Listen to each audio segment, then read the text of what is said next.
Pandemi COVID-19 berdampak hampir di segala sektor termasuk industri. Banyaknya pekerja yang di PHK akibat lesunya ekonomi membuat pengangguran di Indonesia meningkat.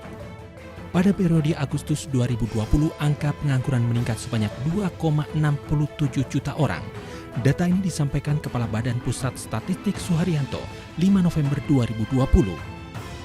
Tingkat pengangguran tertinggi terjadi di DKI Jakarta mencapai 10,95% pada Agustus 2020 lalu, atau di atas rata-rata nasional di level 7,07%. Selain di DKI Jakarta, Badan Pusat Statistik juga mencatat 5 provinsi lainnya juga di atas rata-rata nasional, yakni Banten, Jawa Barat, Kepulauan Riau, Maluku, dan Sulawesi Utara.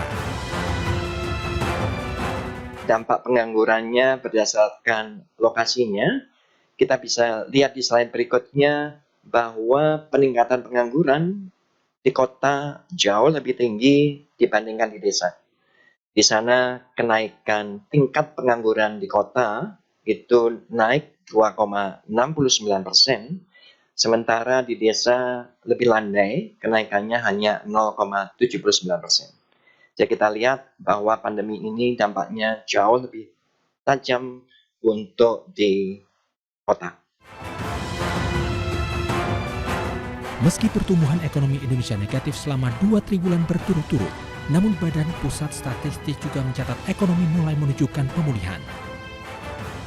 Pemerintah juga optimis meski masa pandemi belum usai, ekonomi Indonesia pada tahun 2021 akan tumbuh sekitar 5%. Setidak-tidaknya dengan adanya kenaikan Q sekitar 5% tadi menunjukkan bahwa proses adaptasi dari ekonomi Indonesia dalam keadaan pandemi ini baik. Mungkin rata-rata di atas negara-negara lain, termasuk yang di ASEAN, dan itu juga menandakan bahwa kebijakan yang diambil oleh pemerintah sekurang-kurangnya menunjukkan responsif dan adaptif terhadap perkembangan.